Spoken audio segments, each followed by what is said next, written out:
Nurse Merit, should I give birth per vaginally or by cesarean section or CS? That's the question I've been getting. Okay, most women are scared. They said, "Can I handle the labor pains? Can I be able to survive the pains, or should I go for surgery?" And in our society these days, women are saying that going for CS means that the woman is not woman enough, or she's, I don't know, most cultures anyways, especially in Africa. So a lot of women have been asking me if it's a good option for CS or for normal delivery. So we're going to be discussing about this too. I will explain to you what CS means, the complication, the advantages and the disadvantages of CS delivery, and of course vaginal delivery, the advantage and the disadvantage, and I will tell you what I think at the end of the day. Okay, what you should go on. My name is Osmate. I'm a nephrology nurse. Basically, dialysis is my specialty. If you have questions in regards to them, either put it in the comment section. You can actually book a consultation with me if this is your first time. A consultation with me, click on the link on my bio. It's going to take you to my WhatsApp. And if this is your first time, please subscribe and like and share and then follow us. Okay, let's get to it. Now, let's start with CS. CS means cesarean section.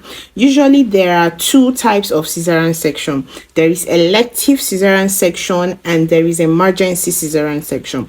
Elective cesarean section is done when the pelvis of the mother is very small, or the size of the baby is so big that it may not pass through, or passing through may cause the mother or even the baby so much complications. Okay, for instance, there may be rupture, even death, and so many things that could occur. The next option for why people go for elective surgery is placenta, because of placenta issues. This is called placenta disproportion. Placenta is actually what connects you with your baby, and gives you, when you eat, it sends food, oxygen to from the mother to the baby. Now, the placenta is actually vascularized, like it supplies lots of blood. Okay, and it's has lots of blood in it. So now the placenta is supposed to be at the top of the uterus. Now during the delivery, the placenta now comes down and detaches itself, and then from the place where the baby is coming from, okay, and covers there will be so much bleeding. Okay, so when this happens, of course there will be surgery. The second reason why surgery occurs is the position by which the baby is coming. The position isn't the appropriate position that the baby is supposed to come from. If the baby is coming through breech position, the baby is coming through transverse position, broad position, this is not the right position for delivery, and of course elective surgery may be done. So this breech positions is when the head of the baby, instead of the head of the baby to be down where where the baby is supposed to come, your vaginal wall, like where the baby, the canal, okay, the sort of the head of the baby to be down, the head of the baby will be up. So that is breech position. So because of this, the baby is facing towards the mother's chest. Elective surgery, cesarean section can be done. If the baby is also lying transverse, the baby is supposed to lie vertical, straight. But if the baby is lying transverse, of course, this baby cannot be delivered through that means, and elective surgery, elective cesarean section may be done. Sometimes the baby's head, right, will be down, the normal position, but instead of down, is the eyebrow is what you're seeing. The eyebrow is covering the canal. Okay, so this is called brow position, and of course the baby will have to be delivered by cesarean section. Then, if another option reason why people go people go for elective cesarean section, or the doctor asks you to that cesarean section must be done for the person, is when you've had two sections of cesarean section before, you've had CS before, and of course you can successfully go for the third cesarean section, because going for vaginal birth is going to arise with so much complications. Okay, so of course your doctor would have discussed by you with you. However, I forgot to mention before starting of this video, immediately you get pregnant, please make sure that you discuss with your doctor the best way of delivery based on your condition, based on what you want, on your preference.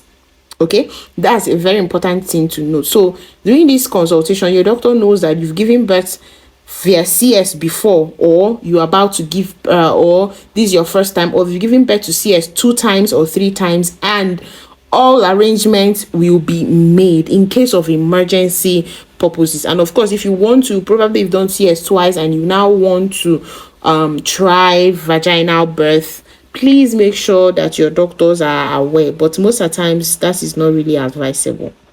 So another reason why we do cesarean section, planned cesarean section, is there's some certain illnesses that the baby may contract. For instance, genital herpes. So the baby may contract this, and to avoid contract this through when the baby is coming out from the birth canal. So to avoid this,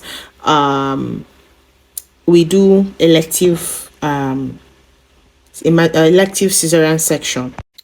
Okay, another reason is somebody that must have gone through cesarean that have gone through uterine surgery before, probably myomectomy, you removed fibroids from your cervix, or you've gone any kind of surgery before on your uterus, where the uterus has been tampered, removing anything that we normally suggest that the person goes for elective for cesarean section, which is elective, and elective means it is planned before the person comes. The person already knows that he or she is going to have cesarean section.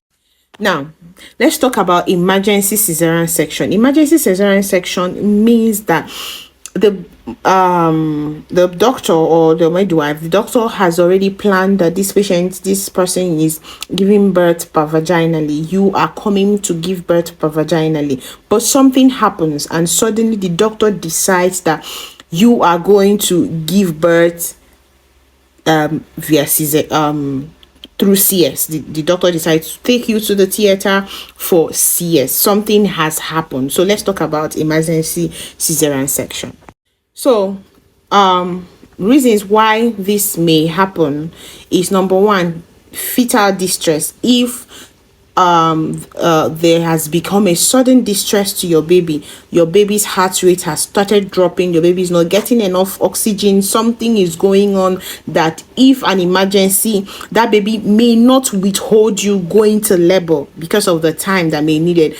Probably by the time the baby goes to labor, the baby may die. So once there are some changes that has been happening and the doctor is seeing it via the monitor or checking the heart rate or stops, the doctor may decide that this baby needs to be pulled out immediately and goes for emergency cesarean section. Another reason why emergency cesarean section may be maybe what the doctor would want you to undergo is what is called meconium aspiration, where the baby poops. That poop, the first poop that the baby poops, usually the baby now poops inside the mother's womb and aspirates it. Okay, so it's an emergency. Once the baby does this, the doctor has to pull the baby out from the womb. Now, the next reason why we consider emergency cesarean section is non-progressive or progression of labor, or non-descent of fetal head, where after the long hours of labors you've tried, labor is progressing but you're not pushing, the baby is not coming down, labor So, and no, the baby is not coming forth. So because of this, the next option is emergency cesarean section. The next reason for emergency cesarean section is when the mother just starts bleeding uncontrollably. The mother is in labor, and before you know it, she just starts bleeding, probably placenta, ruptured, so many things that could cause this. So the next thing is to avoid so much bleeding that it may become uncontrollable, or probably when the placenta detaches after delivery of placenta, the next thing is emergency cesarean section. Another reason is that sometimes most patients come with very high blood pressure, okay, very high blood pressure, and the baby needs to be delivered. So sometimes some patients, even with very high blood pressure, they start fitting. This condition is known as eclampsia. So the next thing is that baby needs to be removed immediately, and emergency cesarean section is the next option. Okay, now having known about this, what is the best one? Is it emergency cesarean section or vaginal birth? Which is the best? Now, I would choose, my opinion, I will choose anything that is normal above anything that is not normal, right? I'm not saying that cesarean section is abnormal, no, but anything that is of its course, okay, it's always better, except if the mother or the child is going to be compromised. Okay, I'm going to talk about the the advantages of vaginal birth, of course, but if everything is okay, except you just want to go for cesarean section. I mean, some people just decide to go for cesarean section. There was a time in my life where it is what I feel I would do, but my plans has changed, but I may change up my mind. So if it's what you want to do, I mean, you can do it. But if there is, aside from that, if there is nothing else, you're not scared, there's nothing else, I mean, choose normal thing. I feel normal, choosing normal thing is better, but that will be on what you want. After explaining further, you may now know what you want, and of course, after explain, your doctor may will explain to you the complications or what you're going through based on your. Remember, all pregnancies are not the same. Okay, so now the advantages or the good effect of vaginal delivery. Let's get to it. In vaginal birth, there is lesser blood loss. You will not use a lot of blood. There is lesser pain. Usually after delivery, that the pain subside. However, vaginal delivery is painful, but I hope you know that there are some medication that may be given to you during contractions if it is so painful. So you can ask for these medications if the pains get so severe. You can go home early. Okay, the hospitalization is time is low. Some people go home the next day, 2 days, it depends. Meanwhile, cesarean section, you have to stay for some days in the hospital so that you be monitored. And of course, cesarean section takes so much time, probably it's 10 12 hours. Meanwhile, vaginal birth is, the duration is very small. Sorry, I beg your pardon, cesarean section takes 45 minutes to 1 hour. Meanwhile, labor, depending, may take up to 8 hours, 12 hours, 10 hours before a labor, before the baby comes out. And of course, there is the risk of the complication of anesthesia. There is none in vaginal birth, and of course your stomach will not be cut. Okay, the complication of infection, they are not there in vaginal birth. There are also benefits of normal delivery for the child.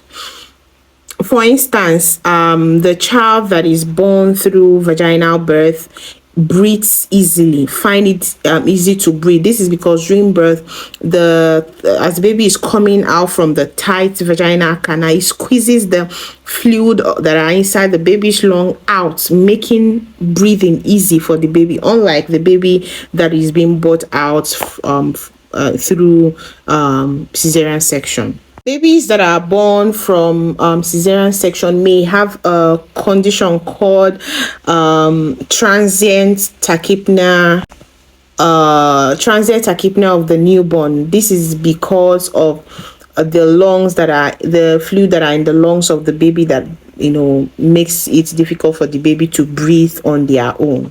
Also, babies that are born pervaginally, their immunity are restored.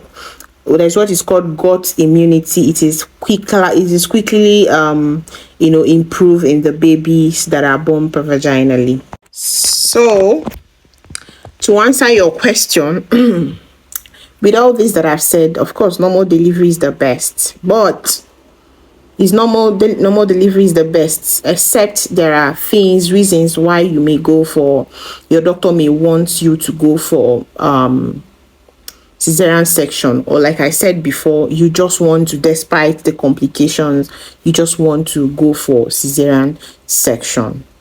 Okay, so to make sure that you have a good vaginal birth, you have to do this. Make sure you go for your antenatal, make sure you control your blood pressure and your sugar level. If you're diabetic, take your drugs, eat healthily, and do not fast. Don't eat double, but make sure you eat for two. Eat food and rest. Have your adequate rest, exercise. Please do not joke with your antenatal, so that if anything is found, it will be tackled early. Now, let's talk about pain management. Please, if you want to go for vaginal birth, do not worry about the pains. There are so many things that can be given to you to reduce the pain of vaginal birth. There is epidural, there is etonus, there is water birth. So talk to your doctor and make a birth plan for yourself. Choose the birth plan you want. Water birth, you want epidural during pain. When the pain is becomes so much, you ask for it. You ask for the pain. Manage drugs they will give you. Anyway, the nurses know how to and when to give it to you. So don't be scared of vaginal birth. It's no longer what it used to be before. Just get a good hospital. And of course, make sure that you have emotional support close to you. It could be your husband, your mother, your sister-in-law, your family. Do not underestimate the support these people keep. They can help with the massages, with emotional support, and this is very necessary. You don't have to do it alone. So once you enter the room, trust your body. God gave you the body. It's going to come out as long as there is no further complications or your doctor doesn't say otherwise. And of course, trust your midwife, trust your nurses. Please don't go to a quack hospital, okay? And trust them to know what to do. And of course, trust God. Remember, you have to pray a lot, and it's a journey that you have to take your time and always be in prayers. Oh my God. My phone went down, and talk to God about the journey. Next video will be posting about natural ways of preventing pregnancy. If you don't like this video, I'm going to take time before posting that video, so please like this video and subscribe. Hit on the notification button. Remember, we'll have some other videos about diabetes, high blood pressure, kidney failure, about women's health, treating infection, gonorrhea, everything. All the questions you've been asking, they are on this. Just locate the videos, or just type the video you want to. If you want to know about high blood pressure, just type high blood pressure by Nurse Merit and the video will come out. Have a nice day.